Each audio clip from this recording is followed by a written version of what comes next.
Hello, everybody. I'm going to say good morning because I am in Seattle and it is early.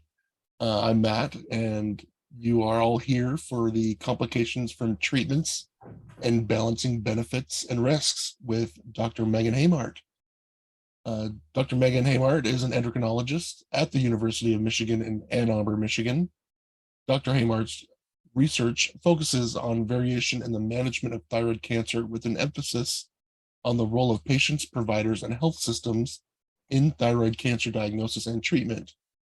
She also studies thyroid cancer outcomes and the rise in thyroid cancer incidence.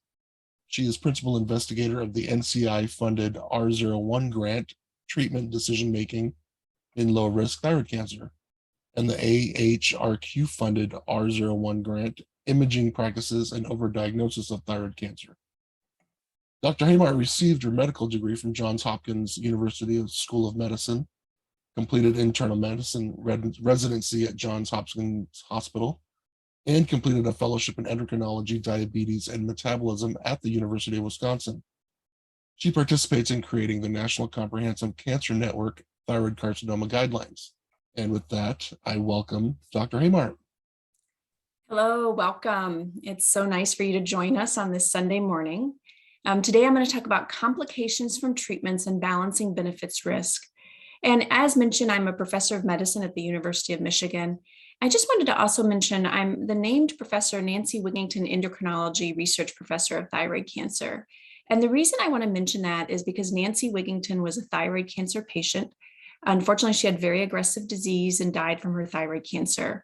Her husband has been a tireless advocate for wanting more research for thyroid cancer. And so he created the Nancy Wigington Endocrinology Research Professorship, as well as the Oncology Research Professorship. And so it's in her honor that I'm giving this talk today. And I just want to mention her and her husband and his tireless effort to make her name remembered. So thank you again for having me. I actually have nothing to disclose. And today we're going to do an overview of common complications and side effects from thyroid cancer treatment. And then I want to talk about how to balance benefits and risk, and how as a patient, you should feel entitled to get the information you want in the way you want it, so that you can make a decision that's best for you. So common risk of thyroid cancer treatment. So for surgery, some of the two major things that we worry about is vocal fold paralysis resulting in voice change. The reason that happens is you have two recurrent laryngeal nerves running right up here by your thyroid. And if it's damaged, if one of them is damaged during surgery, it can result in this very hoarse, gruff voice. There can also be some subtle changes that can occur after thyroid surgery because of different nerves being damaged or different reasons as well. And so this is a very common issue that we see and something that you either may have encountered yourself or may know peers with thyroid cancer that have experienced this. Another thing that we worry about with surgery is hypoparathyroidism. And so there's four little pea-sized glands that surround your thyroid, and these secrete parathyroid hormone. And if those are damaged during surgery, there can be issues with permanent low calcium. Again, so transient low calcium and transient voice change is very, very normal. And that just sort of happens during surgery if there's temporary blood flow cut off to the parathyroids, or temporary blood flow cut off to the nerve. But if things persist for over 3 months for voice, for over a year for having issues with low calcium, we worry that it's permanent. And so unfortunately, we do see a fair amount of this. And so picking a surgeon who's very experienced is one way to decrease these risks. And also knowing what your risks are individually based on the type of surgery that you're having is also very helpful. So there can be complications from surgery. Another thing that there can be complications from is radioactive iodine. So something we see commonly is patients can get salivary gland pain and swelling. So they'll sometimes get like a swelling of their jaw. We recommend usually ibuprofen and a warm compress initially. Patients can have lacrimal duct damage where they can have tearing. I've had patients who've had to have stents placed right here, in the medial part of their eye. Patients can get dry mouth and cavities related to having salivary gland damage. And then there's a very small risk of second primary malignancies. We worry about this more with higher doses and in younger individuals. Very, very small, but still concerning. And so for the radioactive iodine risk, again, More common if you get high doses of radioactive iodine and have had to have it multiple times. But unfortunately, we do see these fairly commonly, with the exception of the second primary malignancies, which is rare. And then sometimes patients are put on thyroid hormone suppression. So many of you may be on thyroid hormone. Suppression means that you're put on a dose that's more than what you would normally need. And they do that in order to make sure that you keep the TSH low so it doesn't stimulate the cancer to grow. But if you're on it for too long, or if you're older, sometimes people can have issues with racing heart, arrhythmia, loss of bone mass, especially in older women who are postmenopausal. And so again, for all of these, you want to make sure, you're someone that really needs it. Do I need thyroid hormone suppression? If I need it for my cancer, maybe it's worth taking those risks. If you don't need thyroid hormone suppression, if your TSH can be in normal range, where you maybe need thyroid hormone replacement, but not sort of suppressive doses, then you want to know that, and you want to try to avoid being on too much thyroid hormone and being at risk for side effects. And then I'm going to talk more about some general issues that I think are sort of under addressed for thyroid cancer patients, and that's cancer-related worry, distress, fatigue, and then I won't talk about financial hardship today, but I did just want to bring it up. So these are sort of general issues that I see with my patients. There's good data that a lot of patients are experiencing this. And so I think, you should not feel that anything is wrong with you or you're abnormal if you're having worry. It is common. And if you are having financial hardship because of having a thyroid cancer diagnosis, unfortunately, that's more common than we previously realized, and more prevalent in young individuals as well. So what I wanted to talk about, I'm very invested in trying to improve thyroid cancer care through better research. And so I want to talk about some of our research and the steps that we've made to try to understand the disease better, with the idea that hopefully we can in the future offer interventions to sort of help with these situations, things that could be used by patients not only at my institution, but across the US. And so what we first have done is we've looked at cancer registry data. So one nice thing for cancers in general is there are large registries such as surveillance epidemiology and results, as well as the NCDB, the National Cancer Database, where cancer data is collected. And so that's very good information to find out in general when you look at large cohorts of patients, what's going on in regards to complications. And then I'm also very interested in patient-reported outcomes. So I'm interested in hearing from patients like you collectively. So in the group form, not where anybody's identifiable, but as a group, what are some of the common issues that patients are having? And so I want to talk about some of this research. One, so hopefully you don't feel alone if you're having some of these issues. And two, because our goal is ultimately to understand thyroid cancer better, and then to offer hopefully solutions to some of these problems in the future. So give us another 10 years and hopefully we can come back with real options to help reduce some of these harms. So this is one of our patients that used, or one of our papers that used a large population-based cancer registry. So SEER, Surveillance Epidemiology and End Results, is sort of the premier source of cancer statistics in the US. So when you hear stuff like 75% of all thyroid cancers occur in women, when you hear that there's going to probably be more than 45,000 diagnoses this year, those types of things come from SEER. So it's large population-based cancer registry. Medicare is claims data. It covers about 95% of patients over age 65 will have Medicare. And then there's some individuals who are younger who may have it as well, but especially has a large older patient population. And so we looked at 27,000 patients from SEER Medicare who underwent surgery for differentiated thyroid cancer or medullary thyroid cancer. And we wanted to know about complications. And what we found is that 6.5% developed general complications, and these were immediate post-op complications like a pulmonary emboli, a heart attack, infection, and 12.3% had thyroid surgery specific complications. So these were things like change in their voice, low calcium, hypoparathyroidism. Patients with older age, more comorbidities, and advanced stage are at the highest risk for these complications. And so this just shows our data. So you can see the general complications, those are the black bars. What we found is that those with distant disease had the most risk for these immediate post-op complications. So MI, PE, infection, and then regional and localized. And then if you look at thyroid surgery specific complications, again, we see that if you had more advanced disease, you're at higher risk for complications. And this would be things like hypoparathyroidism and voice changes, a vocal fold paralysis. And so this does not surprise me, right? So people with more advanced disease are going to have more extensive surgery. And so they're going to be at higher risk for complications.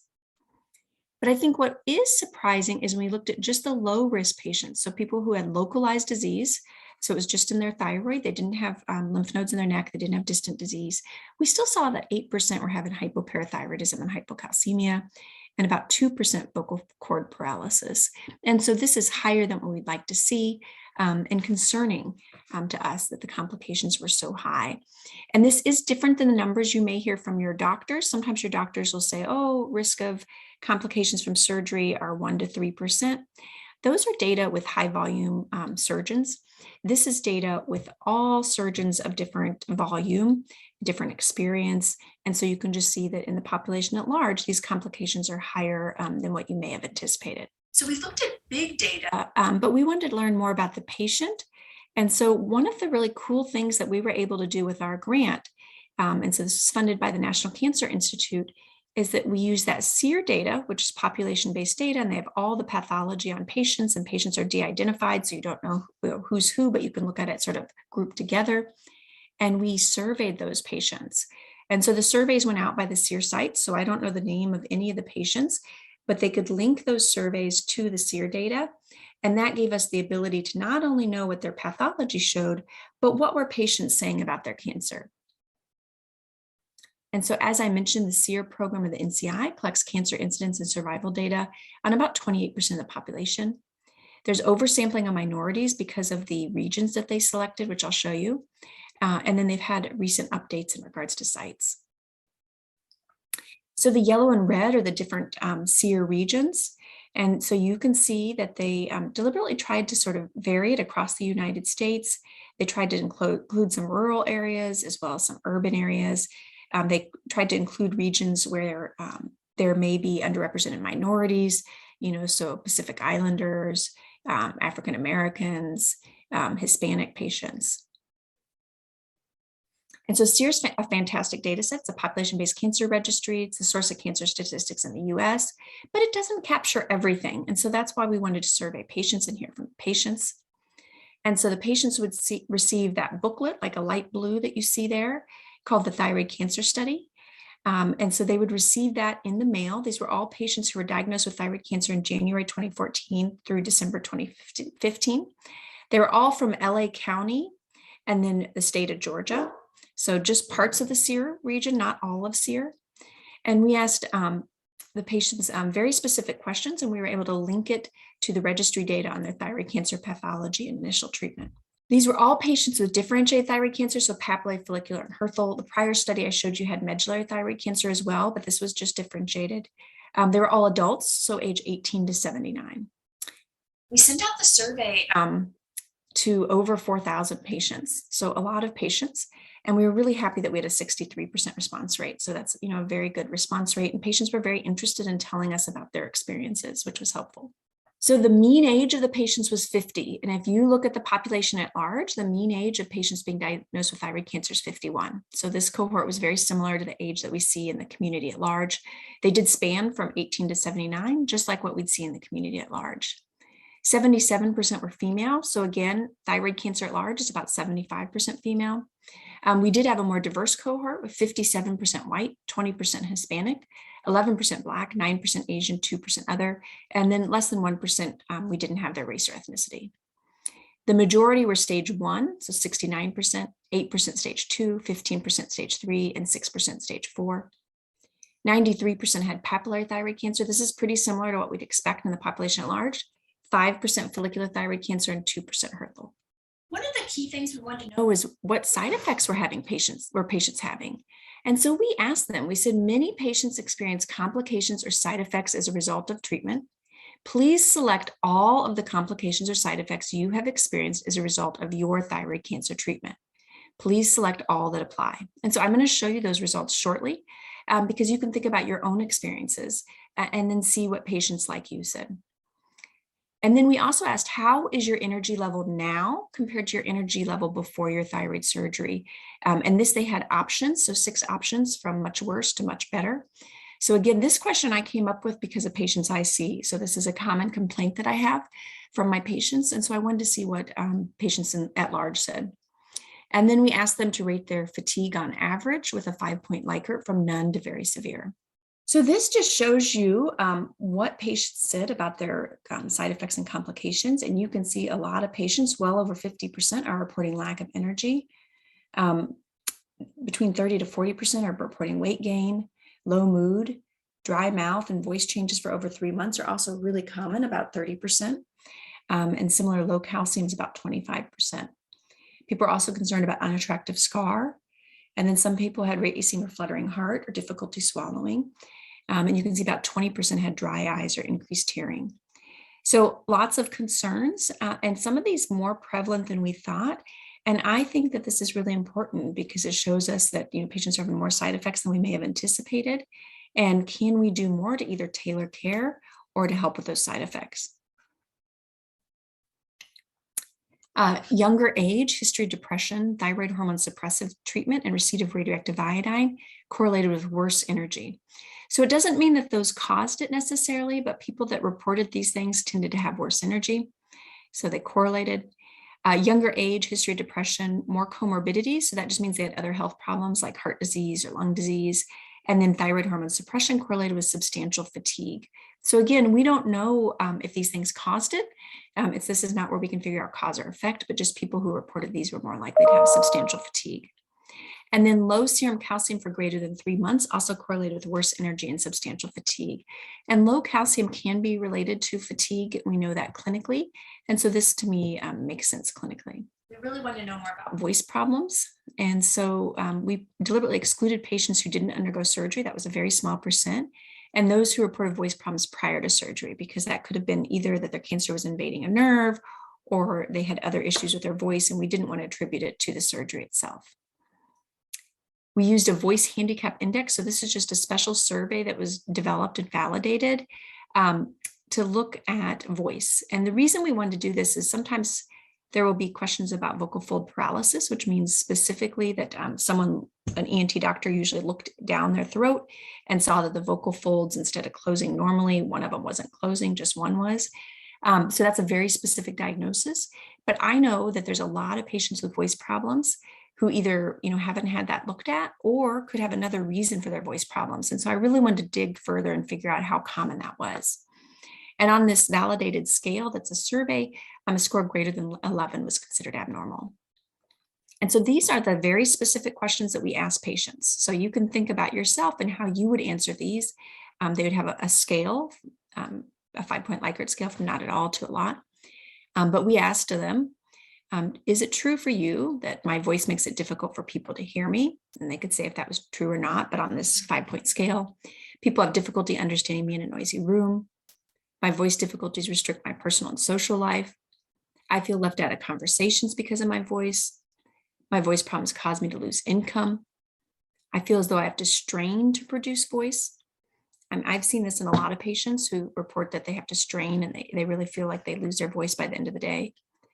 The clarity of my voice is unpredictable. My voice problem upsets me. My voice makes me feel handicapped. People ask, what's wrong with your voice? So these were the questions that we asked patients to see how many were truly having voice problems based on this validated scale. As I mentioned, we excluded patients who had voice problems before surgery. And then we also looked at if they reported that they'd been diagnosed with vocal cord dysfunction by laryngoscopy, where someone looks down their throat. So again, mostly female, mostly papillary thyroid cancer. Over a third had tumor less than or equal to a centimeter, about 30% 1 to 2, 23% 2 to 4, and 9% over 4 centimeters. About 12% underwent lobectomy. That's where half the thyroid's taken out. So if you remember, the thyroid looks like a butterfly, so just half of it's removed. 66% underwent a total thyroidectomy, 13% a total thyroidectomy, and they had lymph nodes that were positive, and 9% total thyroidectomy and positive lateral neck lymph nodes. And the reason I'm showing that, you would anticipate more extensive surgery, more risk for nerve damage. And so I just wanted to show what this patient cohort had. And so what we saw is about 25% have voice changes for over 3 months. And then alarmingly, you can see it's about 13% have an abnormal voice based on this validated scale. So that is a lot of patients. And these are patients who probably need further workup. So if they've not had a laryngoscopy to look at how their vocal folds move, they need one. They also might need voice therapy. So these are individuals who need more help, and it's much higher than we ever would have thought. And you can see it's a much smaller percent. It's about 4% who actually had a laryngoscopy and were diagnosed with vocal fold motion impairment. But that middle bar, that's a big chunk of patients who really deserve further workup, and it suggests that voice problems are probably more common than we realized, and we need to do something about that. So you can see the abnormal voice. It was more common if people had more extensive surgery. So 21% if they had total thyroidectomy and lateral neck lymph nodes removed versus 10% with lobectomy. So for you, if you have newly diagnosed thyroid cancer and you're making a decision, it is important to know more extensive surgery has more risk.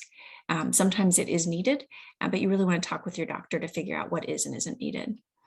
For people who had the laryngoscopy where someone looks down their throat and the vocal folds don't move normally, you can see it's far less common with the lobectomy. It's only 5% versus 11% with the total thyroidectomy and lateral neck lymph nodes resected. So more extensive surgery, more risk to your voice.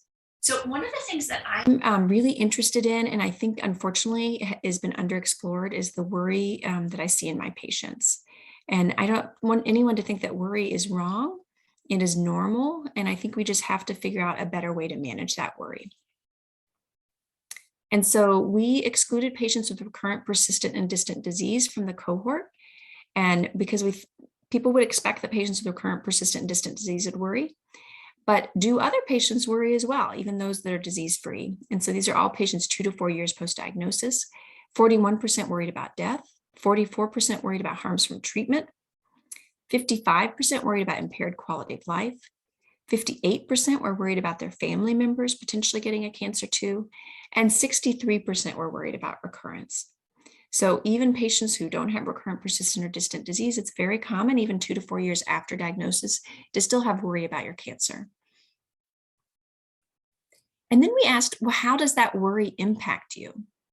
And so if you can see from this chart, so the black bars are the black bars are 2 to 4 years after diagnosis, and the gray bars are when they were first diagnosed. So we asked about the impact of worry in the past month and at the time of diagnosis.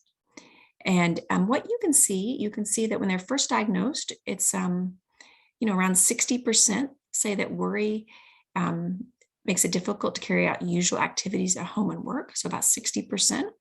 And many of you maybe remember being diagnosed, and that may fit for you. But even 2 to 4 years later, about 25% are still saying that worry makes it difficult to carry out daily activities. You can see that about 45% say that when they're first diagnosed, they felt distant from family and friends. But even 2 to 4 years later, it's much better, but you can still see it's just shy of 25% are still feeling distant. And then you can see that it's about 85% who, when they're first diagnosed, were upset. But even 2 to 4 years later, it's about 40% that are still upset. So the point is this worry can impact patients for a long period of time. And so this is not uncommon for patients to have worry. It's having impact, on their daily life. And so we need to think about how best to address this for our patients. And it may be that it's not all addressed by the physician itself, but is there social work available? Are there support groups like ThyCa that help patients? Do patients have others that they can go to sort of help in these times of crisis? So we really need to do a better job of strategizing about how to address this worry. So thyroid cancer treatment has risk. I see it with my patients, and I'm sure some of you in the audience have experienced adverse effects of your treatments too. And so we need to do better at trying to make sure that patients get the right treatment for the right patient. And we also need to do a better job at, are there interventions or things we can do to help with side effects that patients are experiencing? And so I want to briefly talk about how you as a patient can find a good balance between the risk and benefits. This is a very important topic, and you're going to face it definitely at time of diagnosis, but even moving forward when you think about long-term surveillance. If you ever have a recurrence and you think about what treatments to do next, you're really going to have to think about this balancing benefits and risks. So how do you make these decisions? So one is to be informed and know the risk. And so this is where I want to empower you to feel comfortable asking for information in the way you want information. So I happen to be a numbers person. I can't help it. I like hearing percents. They make me sort of reevaluate in my head what the risks are if I know the percent of individuals like me who have this side effect, the percent of individuals like me who have long-term sequela. So I think in terms of numbers. Not everybody does. Some people like to read it, hearing it from the doctor, it goes in one ear and out the other. That's okay. Some people like diagrams, so figures help them. Some people are like me and they like numbers. So know how you like to receive your information and make sure that you know the risk. And if you're not getting answers from your doctor, that you ask them where you could go for more information. Okay. Step 2 is know your priorities. So I have some patients who, sing as part of their career. So voice for them is going to be really important. So when they have thyroid surgery, it's a major worry that they're going to have voice problems because that's their livelihood. I have other people who, maybe work on a computer, they don't interact with people as often, and they don't use their voices often. They still don't want voice problems. Like nobody wants voice problems and permanent hoarseness. But the magnitude of their concern about that may be very different. In addition, there's some people that the worry about recurrence preoccupies them a lot. As I mentioned, 63% are worried about recurrence. Some people, they get a sense of ease to have more done, and it makes them feel better. Other people, it doesn't necessarily. And so you have to really know yourself and what's a priority for you when you're making these decisions. I want to encourage everyone, don't be afraid to talk to family, friends, and support groups such as ThyCa when you need to.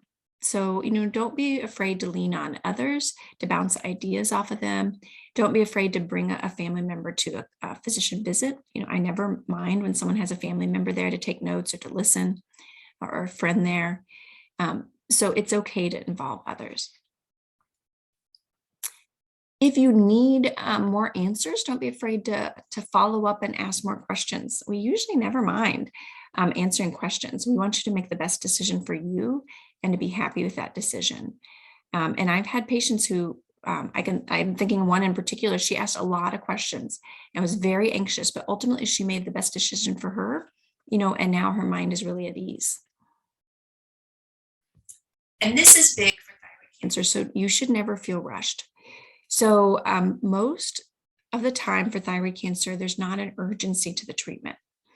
There's an urgency in your mind because you just want to have it done, and I totally get that.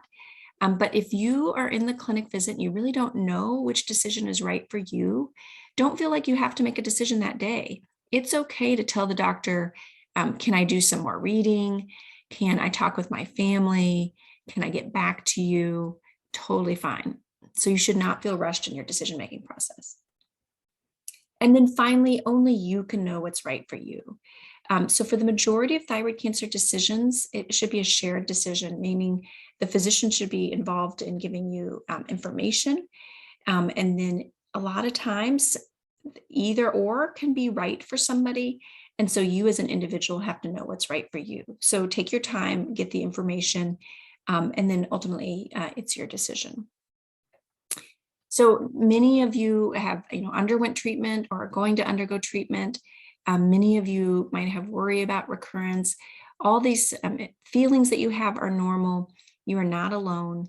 And I'm trying to make a headway in sort of understanding the patient experience better. And then, hopefully doing things to make that experience better for patients in the futures. And so I think the more knowledgeable we are about what patients are going through, the more we can help them moving forward. So I just want to thank you for hearing my brief talk on complications and talking with you about balancing benefits and risk. And so at this time, I'm happy to open it up to any questions. We have a couple in here. Did information from the study help inform around the new ATA guidelines for 2023? Oh, that's fantastic. So I can't say a lot about the new guidelines because they're still in process. But I can tell you that we are going to focus more on like the survivorship period, which is something we probably, didn't do as much. I can tell you that Gary from ThyCa is involved in the guidelines. And so, yes, we always try to make the guidelines evidence-based, the ATA guidelines. And so these publications that we've had, they do inform the guidelines and they inform, the direction that we go moving forward. So absolutely, I can't give details, but they are in works, the new guidelines, and will hopefully be out soon. If a patient they have vocal strain at the end of the day, but they talk normally, would you suggest they get a laryngoscopy? I would. And what treatments are there if they find there's a problem? So recurrent laryngeal nerve, which are two nerves that run up here, are the most common nerves that are damaged. And most of the time, those patients will have like a really gruff, raspy voice. Sometimes they won't, sometimes they'll compensate. But I've also had recently a lot of patients with superior laryngeal nerve damage. It's a different nerve. We used to tell patients it was only like an issue if you were a big singer.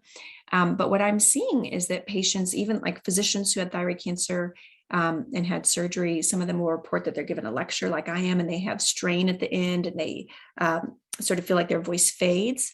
And some of them have had a laryngoscopy, they've seen ENT, and they end up having a superior laryngeal nerve damage. So not recurrent laryngeal, but a different nerve. My patients worked with voice therapy, and within a year, they are much, much better. So, not for everyone is there, 100% improvement. But I think if you're having any voice problems, it is worth seeing ENT, someone who focuses on voice, having it evaluated. And then a lot of times, either the ENT themselves or through voice therapy, patients can really get an improvement. What would you recommend to balance the risks of using thyroid hormone to suppress in patients with complications of using antacids and having some medicated atrial fibrillation? Okay. So I'm going to talk about the antacids and then the AFib. So antacids can decrease absorption of thyroid hormone. So especially if they're taken at the same time. So some people do need antacids, but if you can space them out from thyroid hormone as much as possible, that helps. Things like Pepsid can also interfere with absorption, Prilosec. So people need it, just space it out. And if it's something new you started, you should ask to have your TSH checked a couple of months after you start it, just to make sure it didn't, you don't need a different dose. AFib, so definitely having your TSH suppressed can exacerbate it. And so it would be worth talking with your doctor, because your doctor would want to think about the risk of AFib, which AFib can be dangerous and patients can be at risk for stroke, and then the risk of thyroid cancer. So if someone has lower risk disease and there's no sign of residual disease and they're doing well, your doctor may want to move your TSH goal to normal range so they don't aggravate that AFib. Once in a while, if someone has really aggressive disease, the doctor still might think TSH suppression is necessary. And then you may work with your cardiologist to see, what medications can you use for your AFib? How can you try to control it that way? So I do think that's one where you really have to balance the benefits risk. But more often than not, in my patients with AFib, again, it depends on the individual and their cancer severity, but I've had a lot of them, I've been able to decrease their dose of thyroid hormone because I was actually more worried about their AFib than their thyroid cancer. Do you have any suggestions on where to find more information or assistance with crib? I'm not going to pronounce this correctly. Cribriform moraler variant. Yeah. So that's a very rare variant. It can be associated with certain types of familial thyroid cancers, so thyroid cancers that run in families. That there's not great data that it's necessarily more aggressive than sort of classic papillary thyroid cancer, so the management's similar. The main thing is that someone that has that variant usually needs to see cancer genetics just to make sure they don't have like a familial form of thyroid cancer. About 5% of all thyroid cancer is familial, so very rare. Most of the time it's not. But there's certain things that sort of clue us in that someone might need to see cancer genetics. That would be one. Someone who has multiple family members who've had thyroid cancer, multiple first-degree relatives would be another. Someone who has a lot of cancers in their family that cluster together, like a lot of colon plus thyroid or a lot of breast plus thyroid. Those are things that would make us suggest cancer genetics. And that looks like we don't have any other questions at the moment. So with that, I think we'll end, if you're okay with it, ending the session early. And yep, absolutely. I hope everyone enjoys the rest of their day and take care. Thank you, everybody.